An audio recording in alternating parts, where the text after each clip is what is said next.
Hello and welcome to JesmondLocal Live. I'm Imogen Scott-Chambers. And I'm Ritik Sarkar. On today's show, we'll be speaking with model Katie Knowles about her campaign that aims to inspire people with disabilities to take up careers in modelling. We get your views on new council legislation aimed to tackle the problems with begging and taking legal highs in the streets. A new street improvement initiative has been passed by the Newcastle City Council. But just how effective is it? And we check out an exciting new sport set to take the world by storm. But first, an independent investigation set up by a rental and lettings company has found out that by shifting one metro station, you could be saving a lot more money. Helen Daly finds out more. AJ Jakota from KIS Sales and Lettings recently brought to light the massive differences in property prices along the metro line in Newcastle. We went around Jesmond with him to find out more. So the properties here in Jesmond still come at a premium. You know, if you walk along Osborne Road and you look at the bars, you look at the cafes, you look at the boutique type shops, that is all evidence of, quite an affluent area. Property is very simplistically about supply and demand. And where it's got the history of attracting affluent students, it's attracting, perhaps high net worth people, you will find that will bump the prices up, not only in terms of rental, but in terms of purchase as well.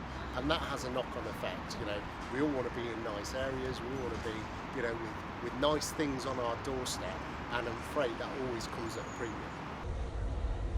But travel just one stop away from Jesmond Metro and you could end up paying more. So in West Jesmond, and it tops the league table this month, they're coming in at £787, pipping Jesmond by £1. And what we've seen here is again a little bit of overspill, so where you get those areas that have a lot of pressure on their pricing, as in prices are rising in rent and house prices, you will find an overspill into another area. Is there much of a difference in terms of what you can buy for your money in West Jesmond and Jesmond? Probably not.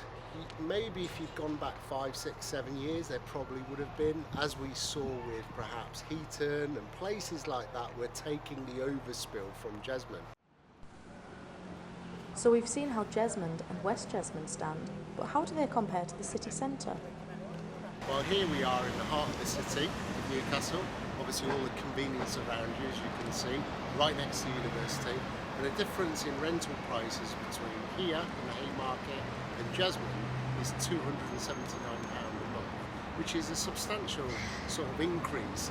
But then, as probably you'll find all up and down the country, if you're in the city centre of any location, you are going to pay that premium. You go from here at the Haymarket, which is just one stop out of the real city centre, which is down in Monument, you'll be paying on average about another £250 on top of the difference here. So it's about, from Jesmond to the right in the heart of the city centre, you're talking of £500. Whilst we all knew that property prices differed around the city, AJ's Metro method shows us just how much we could save by moving one metro stop. Helen Daly, JesmondLocal. When Katie Knowles from Jesmond underwent an operation aged 20, she woke up paralysed. Facing life in a wheelchair, she learnt how to walk again. Now, she's landed her dream job as a model, and through a new petition, she aims to inspire more people with disabilities to take up careers in modelling. We're delighted to welcome Katie to the studio now.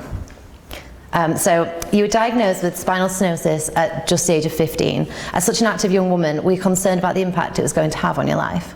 Yeah, definitely. I was playing sports easily 5 times a week. I played badminton for county, swam for county up here, to nothing. I was really concerned, how was I going to get that active life back? How was I going to maintain my weight with, if you're exercising that much to nothing? That was really hard.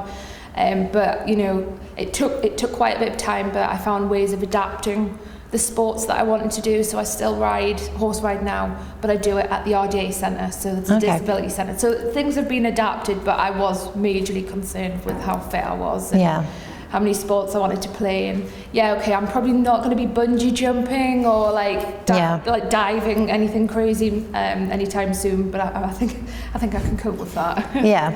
So after the complications of your operation, you were in a phenomenally difficult position. Since then, though, your life seems to have taken a positive turn with your modelling work. Do you feel things have turned out okay? Yeah, it's really weird because when something like what happened to me happens, you literally think your life's over. You know, it affects university, dating, life, having kids, family. How are you going to manage that? How are you going to work? But I kind of think of it now that it's a positive thing that's happened, because it's opened a lot of doors for me. It's given me a lot of opportunities that I would never have done. Like, for example, this petition I would never have been involved with. So I'm now trying to turn everything into a positive, even though at the time I was hating life and pretty much everybody around me. And it's a really weird one, because I think until you've been in that sort of position, you do not understand how it feels. But like I said, now I'm doing things more for the positive and the better, so it's okay.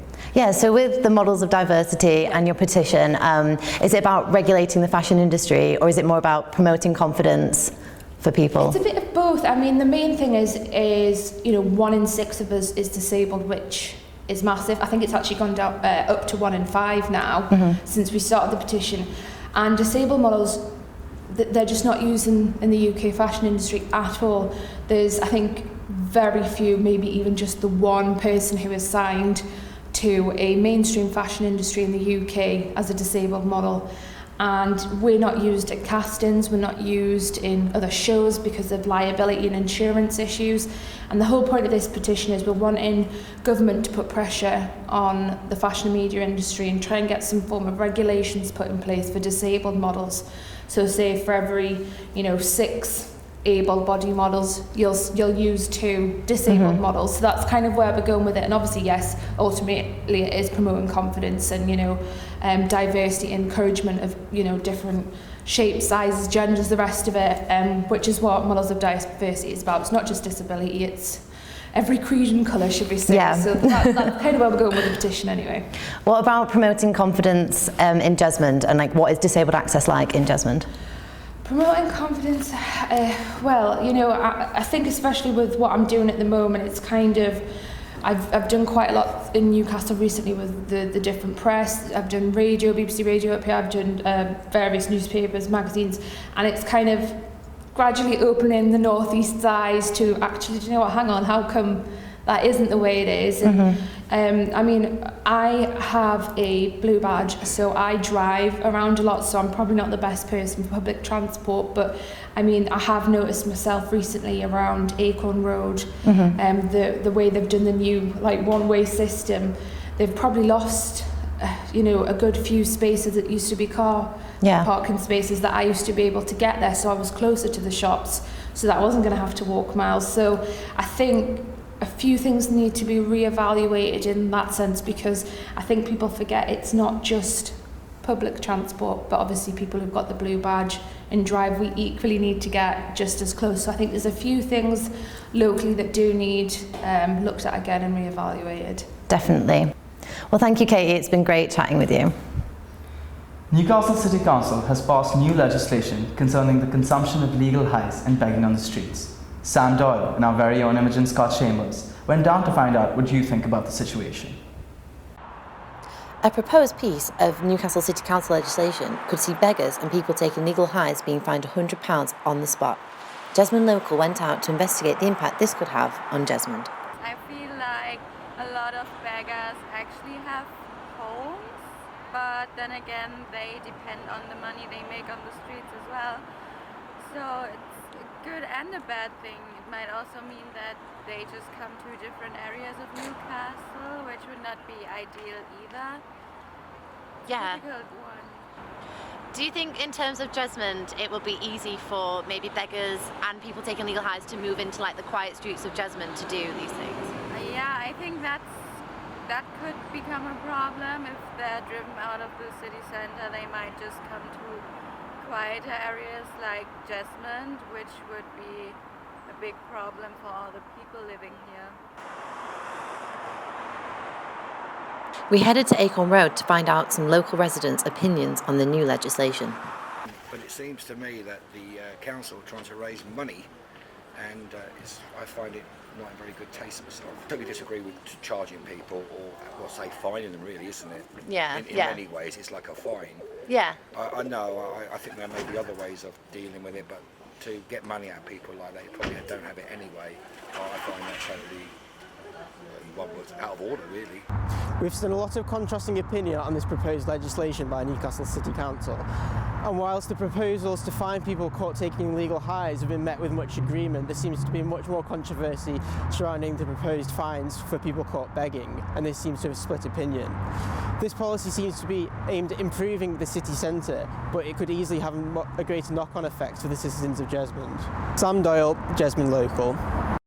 We all want a safe environment for everyone in Jesmond, and now Newcastle City Council have set up a map in order to collect residents' opinions about street safety in their neighbourhood. Amalia Skinneraki and Eleni Keflinu investigate. Osborne Road is considered to be one of the most dangerous streets in Jesmond, both for cyclists as well as for pedestrians.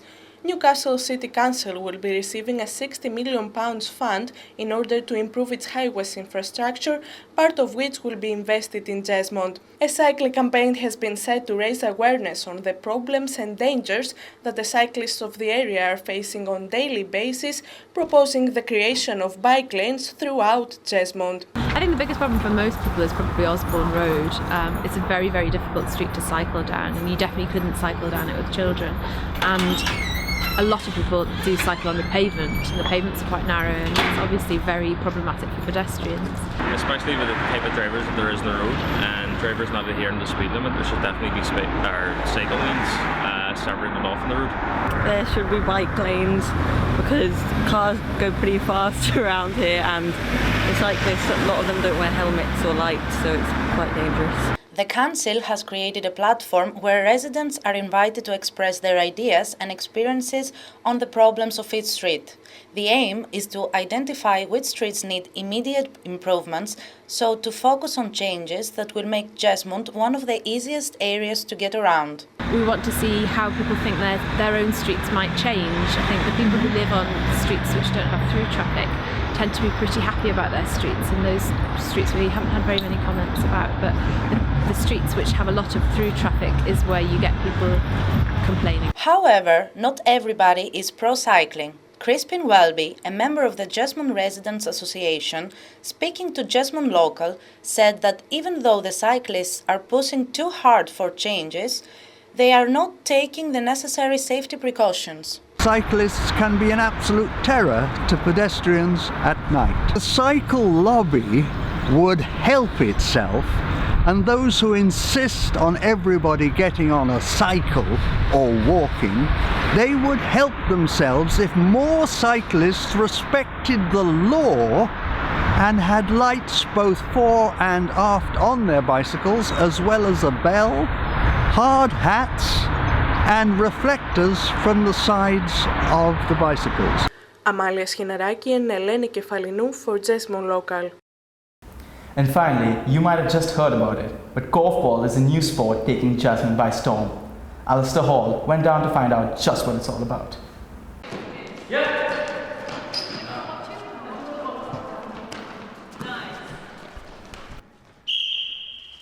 Korfball, which originated in the Netherlands in the early 20th century, is a basketball-netball hybrid which sells itself as the only truly mixed ball sport in the world. Teams either consist of 8 women or 4 men and 4 women, and the aim of the game is to shoot the ball through the baskets, or korfs, located at either end of the court. The sport has recently seen a spike in its popularity in the UK, especially among students, and the North East Korfball Association established a 6-week taster programme here at Newcastle High School for Girls. They hope that this will continue to increase awareness and participation in the sport. Fran Hensel is a coach working with the scheme here in Jesmond. As I understand it, korfball is sort of getting more and more popular in the UK. It is, yeah. Why do you think that is right now? There's loads of reasons. So it's a mixed export, as you can see. It increases the social aspect. Most people don't start till they get to university as well, so there's not the whole culture of you already go before you get to uni. Anyone can join in at any stage. There's loads of clubs around the country, and everyone's just really welcoming and sociable and happy. Yeah, and how's this scheme in Jesmond going so far? How's it working out? Yeah, it seems to be going quite well so far. Everyone seems to be enjoying it. We're getting quite good numbers, so we're getting good feedback from it. Yeah. And obviously this is just a taster session. Will there be any sort of follow-up after? Yeah, so we've got this 6 weeks taster. We're going to see how many numbers we'll get afterwards, and we're planning on increasing the number of teams in the North East. So the ultimate aim is to have a team in Newcastle University and Newcastle City after this. Depending on numbers, we might get 1, we might get 2 teams out of it, but we're certainly going to follow follow up to increase the sport in the area. Yeah. And has there been any move to put, obviously we've got Rio 2016 this year, has there been any move to get korfball onto the sort of Olympic spectrum? Well, it's recognised by the International Olympic Committee at the moment. It has in the past been a demonstration sport. It's never been an actual sport at the Olympics, but it's certainly been there as a demonstration sport. Maybe in the future you might start seeing it as it gets more and more popular in the world. Well, it certainly seems that the national interest in korfball is being reflected here in Jesmond. Whilst we may not see korfball at this year's Olympics, who knows where the sport will be by Tokyo 2020? And it is the likes of those coming to taster sessions such as this who may well carry the torch for the sport in the future. Alistair Hall, JesmondLocal. So what actually is korfball? I'm not sure I really understand. From what I gather, it seems like high-paced intensity basketball with the same anticlimactic ending of netball, where you just stand near the goal end and wait for the balls to drop in, I suppose. That sounds like something we should definitely try. Yeah, we should go tomorrow night for one of the taster sessions. Definitely. Well, that's all we have time for today. Make sure you follow us on Twitter at JesmondLocal or head to www.JesmondLocal.com to keep up to date with all the news in your area. We'll see you next time on Jesmond Local Live.